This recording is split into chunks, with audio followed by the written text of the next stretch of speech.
നമസ്കാരം. Daily news ശുഭദിനത്തിലേക്ക് സ്വാഗതം. ബഹുമാനിക്കുക എന്നത് ഒരു വാക്കോ പ്രവൃത്തിയോ അല്ല എന്ന് പറയുന്നത് എന്തുകൊണ്ടാണ്? ഇന്നത്തെ ശുഭദിന ചിന്തയിലേക്ക്. ഡെയിലി ന്യൂസ് ശുഭദിനം നിങ്ങൾക്കായി അവതരിപ്പിക്കുന്നത് അമൃത്വേണി ഹെയർ എലിക്സിയർ. രാജഗുരുവിനെ എല്ലാവർക്കും വലിയ ബഹുമാനമായിരുന്നു.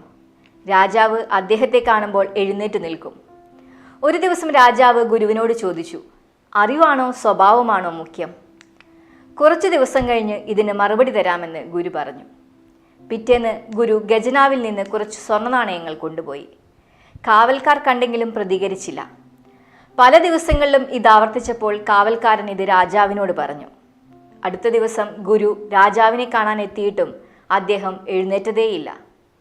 കാര്യം മനസ്സിലാക്കിയ ഗുരു രാജാവിനോട് പറഞ്ഞു, എന്നെ കണ്ടപ്പോൾ താങ്കൾ എഴുന്നേൽക്കാഞ്ഞത് ഞാൻ പണമെടുത്ത വിവരം അറിഞ്ഞതുകൊണ്ടാണ്. താങ്കളുടെ ചോദ്യത്തിന് ഉത്തരം ഇപ്പോൾ കിട്ടിയെന്ന് ഞാൻ കരുതുന്നു. സ്വഭാവം മോശമായാൽ എത്ര ഉന്നതനാണെങ്കിലും ബഹുമാനിക്കാൻ നാം മടിക്കും.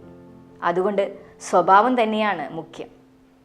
ബഹുമാനം പിടിച്ചു വാങ്ങുന്നവരുണ്ട്, അത് സ്വാഭാവികമായി നേടിയെടുക്കുന്നവരുമുണ്ട്. ധനാഢ്യൻ്റെയും അധികാരികളുടെയും പിറകെ ആളുകൾ വട്ടമിട്ട് പറക്കുന്നത് അയാളുടെ സ്വഭാവ വൈശിഷ്ട്യത്തിൻ്റെ സാക്ഷ്യപത്രമല്ല, അത് അവരുടെ ശേഷിയെ ചൂഷണം ചെയ്യുന്നതിന് വേണ്ടി മാത്രമാണ്. എന്നിവയ്ക്ക് നാശം സംഭവിക്കുന്നുവോ അന്ന് ഇതെല്ലാം ഇല്ലാതെയാകും.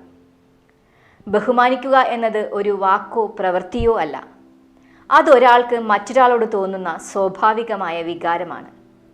ആ സ്വാഭാവികത നേടിയെടുക്കാൻ നമുക്കും സാധിക്കട്ടെ. ശുഭദിനം.